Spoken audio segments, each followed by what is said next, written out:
BFM Business, Intégral Placement, idée de placement. On accueille Jean-François Faure, bonjour. Bonjour. Merci de nous accorder quelques minutes. Vous êtes le patron d'Offre.com, un spécialiste de l'or, et on va y venir. Mais plus largement, vous avez publié une étude sur finalement les Français vis-à-vis de l'épargne, vis-à-vis de leur banque, vis-à-vis de l'économie. Déjà, le sentiment général de ces Français sur la situation économique. C'est vrai qu'on s'interroge beaucoup en ce début d'année.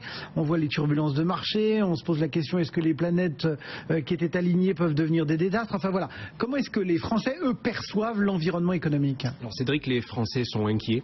La méthode Coué n'a pas marché.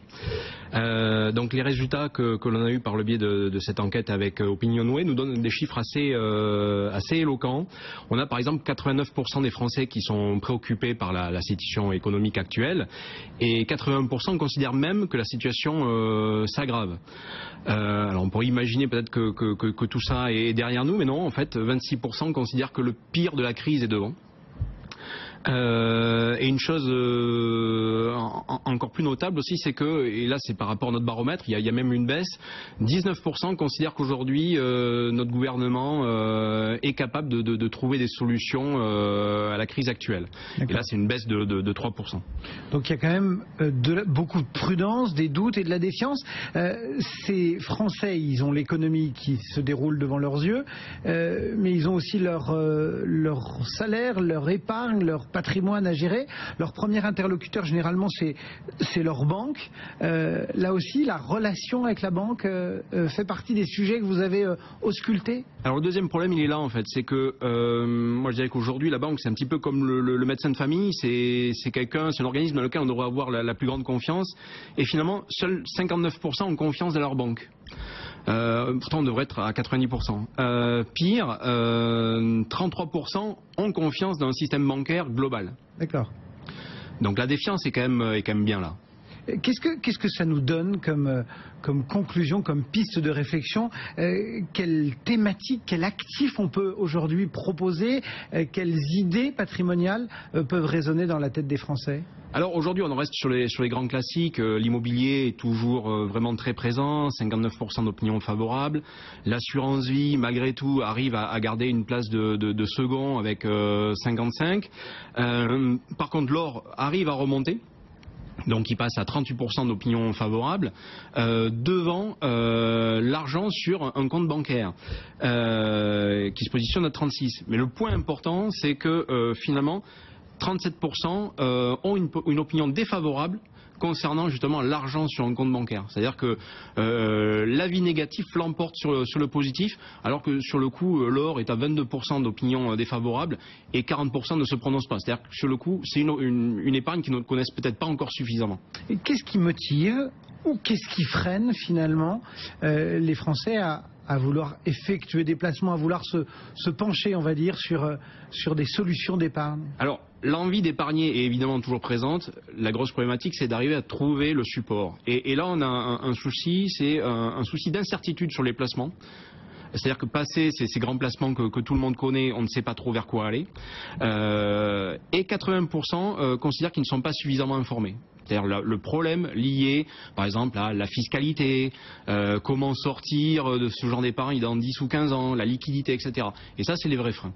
Et ils ne trouvent pas de réponse auprès de leur banque, ou en tout cas ils ne font pas assez confiance à leur banque pour leur apporter ces réponses. Et malheureusement aujourd'hui cette défiance entraîne justement un détournement des Français vers d'autres modes d'épargne et vers lesquels ils vont devoir de toute manière aller, puisque beaucoup ont très mal perçu la loi qui est passée rendant possible la spoliation au-delà des 100 000 euros sur un compte bancaire en cas de faillite d'une banque. Donc là ça n'a pas aidé.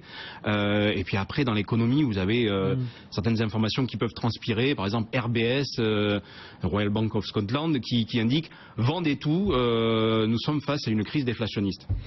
Du coup, tant que je vous tiens, jetons un œil sur l'or, parce que vous en avez parlé très brièvement, mais c'est vrai que c'est un actif dont on a beaucoup parlé il y a quelques années, puis qui, avec le reflux des cours, finalement a eu moins d'écho alors que c'est un placement qui intéresse encore beaucoup les ménages, notamment sous les petites formes, les lingotins, etc. Comment est-ce que vous appréhendez, vous, aujourd'hui, le placement dans ce métal précieux? Alors aujourd'hui, clairement, de toute manière, les Français restent très motivés par la possession d'or, hein, quasiment 10% en détiennent. Et puis après, à l'échelle un peu plus macroéconomique, bon, c'est vrai que 2015 a été une année un petit peu compliquée pour l'or, mais là, depuis le début de l'année, on a repris 6%. Alors c'est vrai que si on prend par exemple des banques comme Commerzbank qui disent que l'or continue d'être à la hauteur de sa réputation. En gros, on est à $1100 les 30 et quelques grammes d'or. Voilà, 1100 en euros aux alentours de 2020 dans ces eaux-là. Donc ça reste des supports quand même assez intéressants. Saxo Bank pense que l'on pourrait, dans un contexte tel que celui d'aujourd'hui, avoir un vrai rebond au second semestre 2016. Donc voilà, il y a des choses qui se plantent. On a malheureusement un contexte économique un petit peu compliqué. Vous avez l'Asie et les marchés qui sont très fébriles. Il y a une volatilité. L'indice VIX en ce moment oscille entre 20 et 30. Donc c'est souvent un indicateur chez Ocoff.com pour se positionner sur l'or. Les projections pessimistes du FMI sur la croissance. Enfin pardon, mais depuis 2008, il y en a eu des prévisions pessimistes sur l'économie mondiale. Depuis 2008, on en a vu de la volatilité. Et pourtant, l'or n'en a pas profité, il a même chuté. Alors, il a chuté parce qu'il avait peut-être atteint des taux, des valeurs très très hautes dans un contexte qui était extrêmement dégradé, qui était celui de la quasi-explosion de la zone euro. Donc depuis, on était peut-être revenu à une zone de normalité qui a permis peut-être de retrouver des seuils appétants pour se repositionner.